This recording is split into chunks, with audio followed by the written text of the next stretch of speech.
December 29 വിശുദ്ധ Thomas Beckett.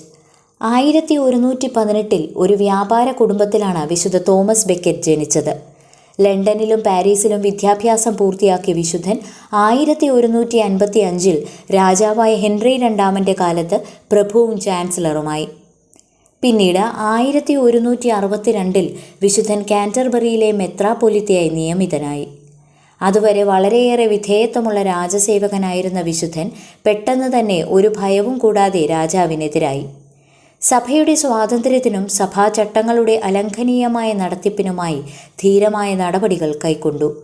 ഇത് വിശുദ്ധൻ്റെ കാരാഗ്രഹവാസത്തിനും നാടുകടത്തലിനും കാരണമായി. വളരെ പെട്ടെന്ന് തന്നെ അദ്ദേഹം വിശുദ്ധനായി പ്രഖ്യാപിക്കപ്പെട്ടു. 1539 ഹെൻറി എട്ടാമൻ അദ്ദേഹത്തിൻ്റെ തിരുശേഷിപ്പുകൾ കത്തിച്ചു കളയുവാൻ ഉത്തരവിട്ടു. പുരാതന സഭാരേഖകളിൽ വിശുദ്ധൻ്റെ അവസാന ദിനങ്ങളെക്കുറിച്ച് വിവരിച്ചിട്ടുണ്ട്. മെത്രാൻ രാജാവിനെതിരായി പ്രവർത്തിക്കുകയാണെന്നും രാജ്യത്തെ സമാധാന അന്തരീക്ഷം തകർക്കുകയാണെന്നും ഒറ്റിക്കൊടുപ്പുകാർ വിശുദ്ധനെതിരെ രാജാവിനോട് ഏഷണി പറഞ്ഞു. തൻ്റെ സമാധാനത്തോടെയുള്ള ജീവിതത്തിന് ഈ പുരോഹിതൻ തടസ്സമാണെന്ന് കണ്ട രാജാവിന് വിശുദ്ധനോട് അപ്രീതിയുണ്ടായി. രാജാവിൻ്റെ ഇഹിതം മനസ്സിലാക്കിയ ദൈവഭയമില്ലാത്ത ചില രാജസേവകർ വിശുദ്ധനെ വകവരുത്തുവാൻ തീരുമാനമെടുത്തു.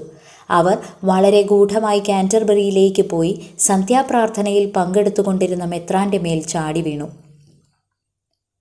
വിശുദ്ധൻ്റെ കൂടെയുണ്ടായിരുന്ന പുരോഹിതന്മാർ അദ്ദേഹത്തിൻ്റെ സഹായത്തിനായി ഓടിയെത്തുകയും ദേവാലയത്തിൻ്റെ കവാടം അടയ്ക്കുകയും ചെയ്തു.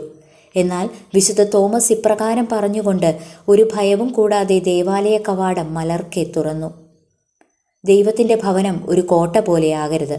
ദൈവത്തിൻ്റെ സഭയ്ക്ക് വേണ്ടി സന്തോഷപൂർവ്വം മരണം വരിക്കുന്നതിന് ഞാൻ തയ്യാറാണ്. പിന്നീട് അദ്ദേഹം ഭടന്മാരോടായി പറഞ്ഞു, ദൈവത്തിൻ്റെ നാമത്തിൽ ഞാൻ ആജ്ഞാപിക്കുന്നു, എൻ്റെ കൂടെയുള്ളവർക്ക് ഒരു കുഴപ്പവും സംഭവിക്കരുത്. അതിനുശേഷം വിശുദ്ധൻ തൻ്റെ മുട്ടിന്മേൽ നിന്ന് തന്നെയും തൻ്റെ ജനത്തെയും ദൈവത്തിനും പരിശുദ്ധ മറിയത്തിനും വിശുദ്ധ ഡെന്നീസിനും സഭയിലെ മറ്റുള്ള വിശുദ്ധ മധ്യസ്ഥന്മാരെയും ഏൽപ്പിച്ചുകൊണ്ട് ദൈവത്തെ സ്തുതിച്ചു.